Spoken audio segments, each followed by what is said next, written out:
Hello, it's Psychocore. The kindness that kills. If you can't say no, you're not kind, you're traumatized. I know this sounds harsh, maybe it even triggered something inside you. Good, because what I'm about to tell you might save your life, or at least save what's left of it. Her name was Sarah, and she was dying. Not from cancer or a car accident. She was dying from kindness. Every morning she woke up with a smile that felt like a mask glued to her face. Every evening she collapsed into bed, completely drained, wondering why she felt so empty despite making everyone around her so happy. Sarah couldn't say no to anyone about anything. When her boss asked her to work overtime for the third time that week, she said yes with enthusiasm she didn't feel.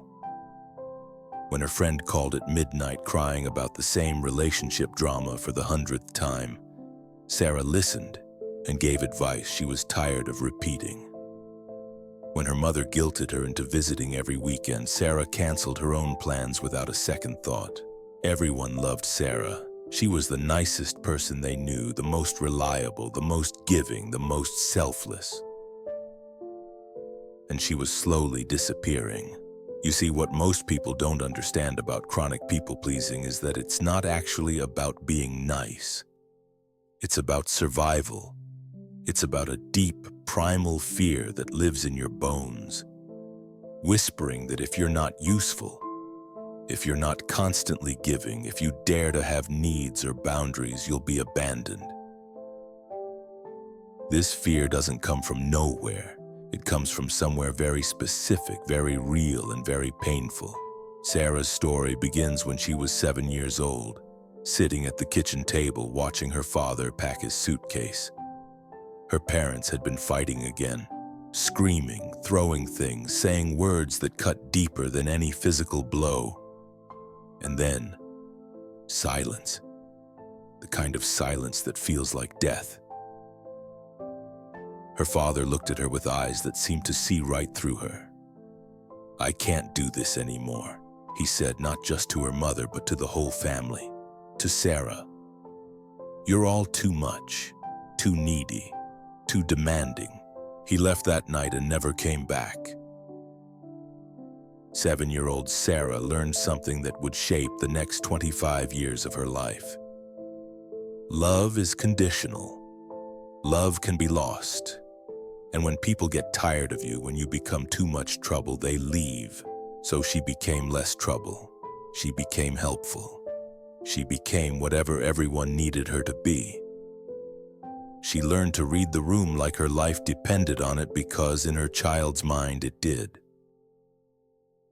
When her mother was sad, Sarah became a little therapist, listening to problems too big for her small shoulders. When her friends were upset, she became their emotional support system. When teachers needed help, she volunteered before they even asked. She became indispensable because invisible felt too close to abandoned. But here's what nobody tells you about being indispensable. It's a prison made of other people's expectations. Years passed. Sarah grew up, went to college, started a career, had relationships. But the pattern never changed. She was still that 7-year-old girl, terrified that one no would be the final straw that made everyone realize she wasn't worth keeping around. She dated men who took advantage of her giving nature. She worked jobs where she was underpaid and overworked because she couldn't advocate for herself. She had friendships that felt more like therapy sessions where she was always the therapist, never the patient. And through it all, she smiled, because people-pleasers become experts at performing happiness while slowly suffocating inside. The breaking point came on a Tuesday morning in March. Sarah was sitting in her car in the office parking lot, and she realized she couldn't remember the last time she had done something because she wanted to do it. Not because someone else needed her to do it. Not because it would make someone else happy. Not because saying no felt impossible. She couldn't remember the last time she had felt genuinely happy. That's when the truth hit her like a sledgehammer. She had become so good at being what everyone else needed that she had completely lost who she actually was. People-pleasing isn't kindness. It's self-abandonment. It's sacrificing your authentic self on the altar of other people's comfort. It's choosing the temporary relief of avoiding conflict over the long-term joy of being genuinely known and loved for who you really are. But here's the part that will really mess with your head. When you can't say no, your yes becomes meaningless. Think about it. If someone knows you'll say yes to everything, how can they trust that your yes actually means something? How can they believe that you want to be there, that you care, that your actions come from genuine love rather than desperate fear? They can't. And deep down, you know this. That's why people-pleasing feels so hollow. That's why you can be surrounded by people who love you and still feel completely alone. Because they don't love you, they love what you do for them. They love the version of yourself that you present to keep them happy. Sarah's journey to recovery wasn't pretty. The first time she said no to her boss about working overtime, she had a panic attack in the bathroom. Her nervous system was convinced that this single boundary would result in her being fired, rejected, abandoned all over again. But something interesting happened. The world didn't end. Her boss was mildly annoyed for about 5 minutes, then moved on with his day. He didn't fire her. He didn't stop respecting her. In fact, something strange happened. He started respecting her more. Because boundaries aren't mean. Boundaries are honest. And people, even if they don't always like your boundaries, will respect you more when you have them than when you don't. The friends who only called when they needed something gradually fell away. This was painful, but it was also revealing. It showed Sarah who was really in her life because they cared about her, and who was there because she was useful to them. The ones who stayed, the ones who respected her new boundaries, became her real friends. For the first time in her adult life, Sarah experienced what it felt like to be loved for who she was, not for what she could provide. It took Sarah 2 years of therapy, countless uncomfortable conversations, and more no's than she had said in the previous decade combined. But slowly, something beautiful began to emerge. Her authentic self. She discovered that she actually loved painting. Something she had given up because she was always too busy helping others. She realized she was funny in a dry, sarcastic way that she had been hiding because she thought people preferred her sweet and accommodating. She learned that she had strong opinions about things and that sharing those opinions didn't make people reject her. It made them respect her. Most importantly, she learned that being genuinely kind is completely different from being a people pleaser. Real kindness comes from choice, not compulsion. Real kindness comes from a full cup, not an empty one. Real kindness sometimes says no to one person so it can say a meaningful yes to another. If you recognize yourself in Sarah's story, if you felt that familiar ache in your chest as I described her childhood, if you've ever felt like you're performing your own life rather than living it, I want you to know something. You're not broken. You're not weak. You're not selfish for wanting to matter as much as everyone else in your own life. You're traumatized, and trauma, while it shapes us, doesn't have to define us forever. The little child inside you who learned that love was conditional was doing their best to survive in an impossible situation. They developed a strategy that kept them safe, kept them connected, kept them from being abandoned. That strategy served its purpose. But you're not 7 years old anymore. You're not powerless anymore. You don't have to earn love by erasing yourself anymore. Learning to say no is terrifying when you've spent your life believing that your worth is tied to your usefulness. But here's what I've learned from working with hundreds of people-pleasers. The people who truly love you will not only accept your boundaries, they'll be proud of you for having them. And the people who get angry when you start saying no, they were never really loving you in the first place. They were loving what you could do for them. And while losing those relationships hurts, it also makes space for something infinitely better. Relationships where you can be yourself completely and authentically and still be cherished. Recovery from people-pleasing isn't about becoming selfish or mean. It's about becoming real. It's about learning that you can be kind and have boundaries. You can care about others and still prioritize your own well-being. You can help people without sacrificing yourself. The most radical thing a people-pleaser can do is start believing that they matter, that their needs are valid, that their feelings count, that they deserve love not because of what they provide, but simply because they exist. Sarah still helps people. But now she does it because she wants to, not because she's terrified of what will happen if she doesn't. She still cares deeply about others, but she's learned to include herself in that care. She still says yes to things, but now when she says yes, it actually means something because she's also capable of saying no. Most importantly, Sarah is no longer dying from kindness. She's living from authenticity. And for the first time in her life, the love she receives feels real because the person receiving it is real. If you're a people-pleaser reading this, your recovery starts with one simple truth. You are not responsible for managing other people's emotions. You are not required to set yourself on fire to keep others warm. You are allowed to take up space, to have needs, to say no, to disappoint people, to be imperfect, and to still be worthy of love. The child in you who learned to disappear for love doesn't have to keep disappearing. You can heal that wound. You can learn to believe that you're lovable exactly as you are. You can discover what it feels like to be authentically kind rather than compulsively giving. It won't be easy.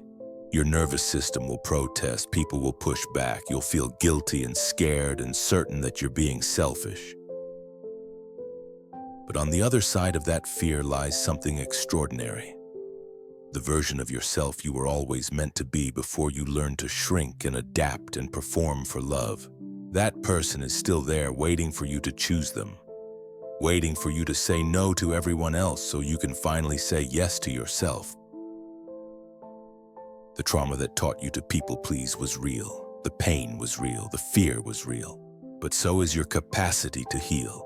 So is your right to authentic relationships. So is your worthiness of genuine love. Let me tell you about Marcus. He was a successful lawyer, respected by his colleagues, loved by his clients. On paper, his life looked perfect. But Marcus lived in a constant state of exhaustion that no amount of sleep could fix.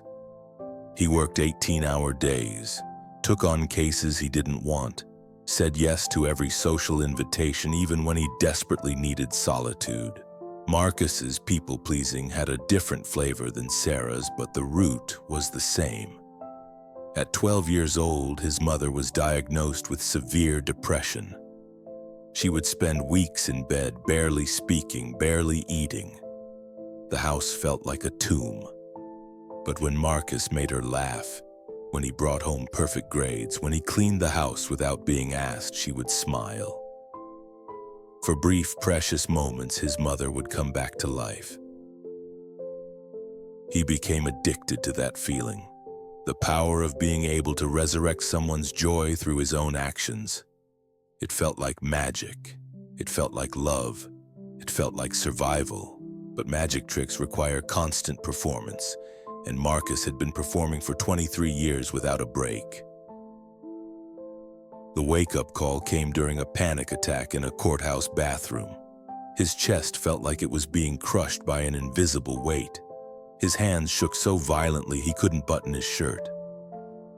In that moment, staring at himself in the mirror, Marcus saw something terrifying. He had no idea who he was when he wasn't trying to make someone else happy. This is the hidden cost of chronic people-pleasing that nobody talks about.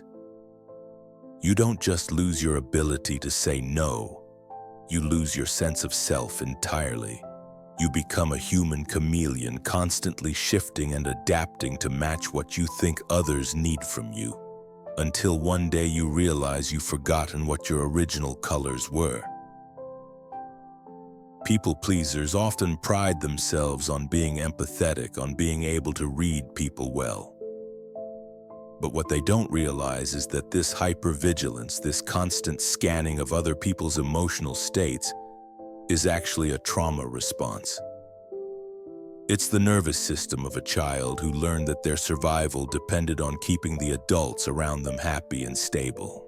When you grow up in an environment where love feels conditional, where the adults in your life are emotionally unpredictable, your developing brain makes a logical conclusion.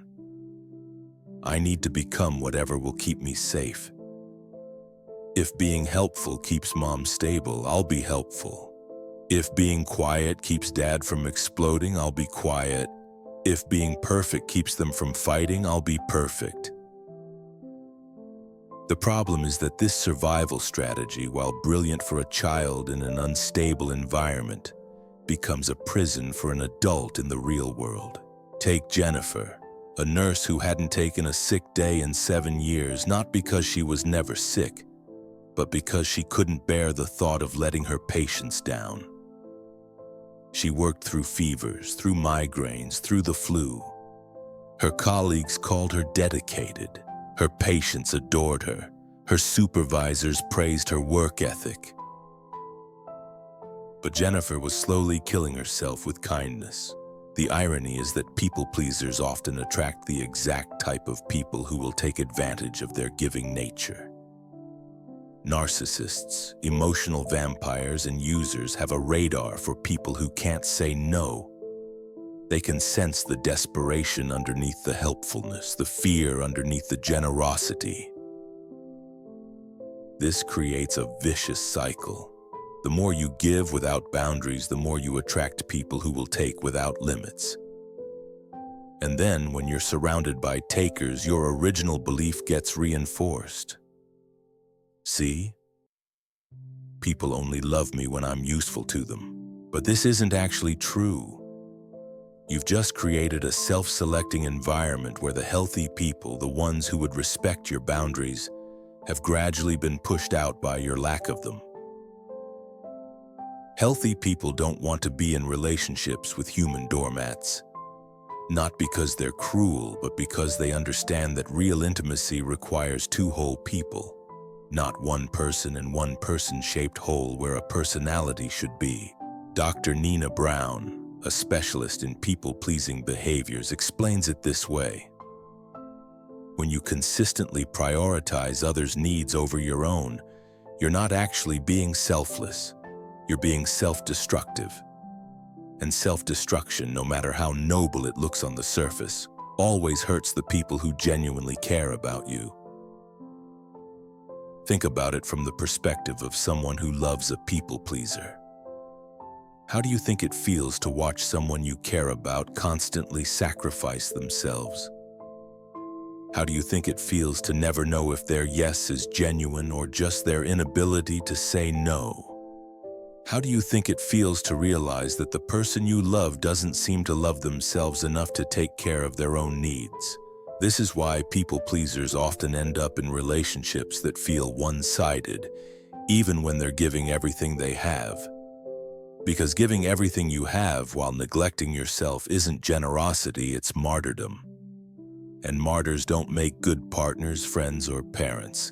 They make guilt factories. Children of people-pleasers often struggle with their own boundaries because they've never seen healthy ones modeled. They learn that love means sacrificing yourself, that being important means being useful, that having needs is selfish. The cycle continues, but it doesn't have to. Recovery from people-pleasing is possible, but it requires more than just learning to say no.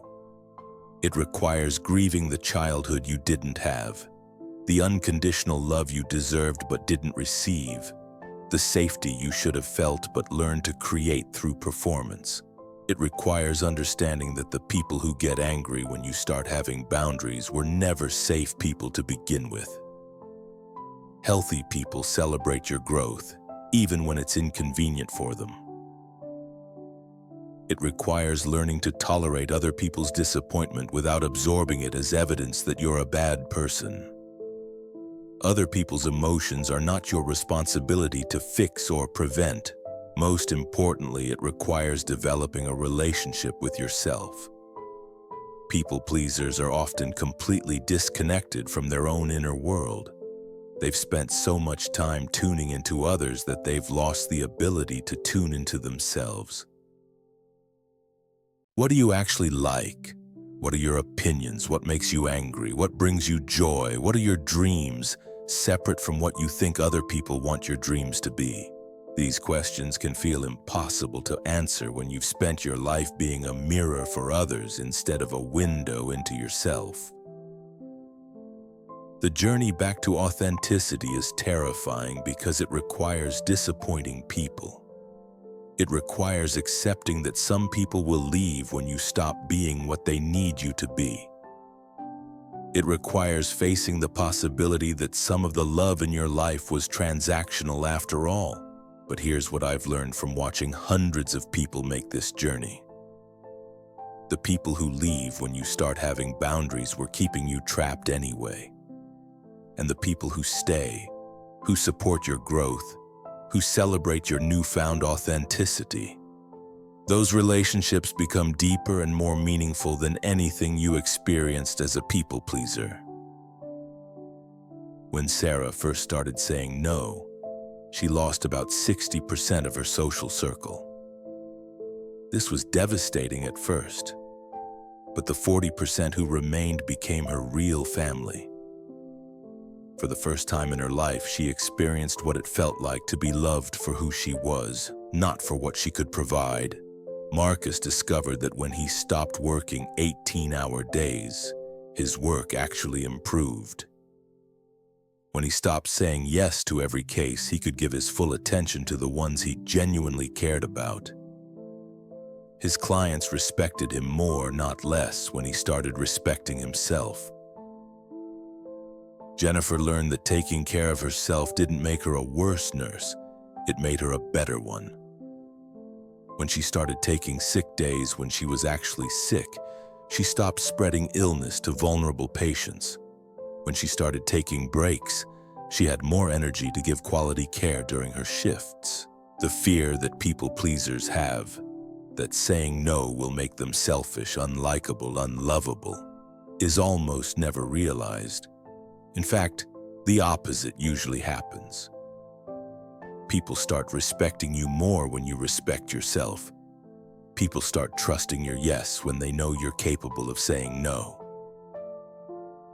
But the most beautiful part of recovery isn't what you gain in your relationships with others. It's what you gain in your relationship with yourself. It's waking up in the morning and asking yourself what you need today, not what everyone else needs from you. It's making decisions based on your values, not your fears. It's discovering that you are enough exactly as you are without having to earn your place in the world through constant giving. If you're ready to start this journey, begin small. The next time someone asks you to do something and your automatic response is yes, pause. Take a breath. Ask yourself, do I actually want to do this? Or am I just afraid of disappointing them? If the answer is the latter, try this phrase. Let me think about it and get back to you. This gives you time to tune into your own needs instead of automatically prioritizing theirs. Notice how your body feels when you're about to say yes to something you don't want to do. people pleasers often have physical symptoms: tight chest, clenched jaw, stomach knots that they've learned to ignore. Start paying attention to these signals. Your body knows your boundaries even when your mind has forgotten them. Practice saying no to small things first. The barista asks if you want whipped cream and you don't really want it. Say no. A friend invites you to a movie you have no interest in seeing. Suggest an alternative or politely decline.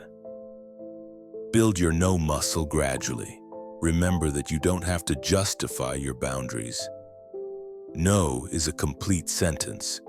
You don't owe anyone an explanation for why you can't or won't do something. The compulsion to over-explain is often just people-pleasing in disguise. Most importantly, be patient with yourself. You didn't become a people-pleaser overnight, and you won't recover overnight either. There will be setbacks. There will be moments when the fear overwhelms you and you slip back into old patterns. This is normal and expected. What matters is that you keep choosing yourself, one small decision at a time. What matters is that you start believing you deserve to take up space in your own life. What matters is that you begin to see yourself as worthy of the same kindness and consideration you so freely give to others. The world needs your authentic self, not your performed self. The world needs your real opinions, your genuine emotions, your true desires. The world needs you to model what it looks like to be kind without being self-sacrificing. Generous without being self-destructive, loving without being self-abandoning. Your recovery matters not just for you, but for everyone who will be inspired by watching you choose authenticity over approval, boundaries over fear, self-love over self-sacrifice. The little child inside you who learned to disappear doesn't have to keep hiding. They can come out now. It's safe now. You're safe now. And you are so much more than what you can do for other people. You always have been. If you enjoyed this video, please support the channel. Like, share, and subscribe. Please leave a comment telling us what you think of this video.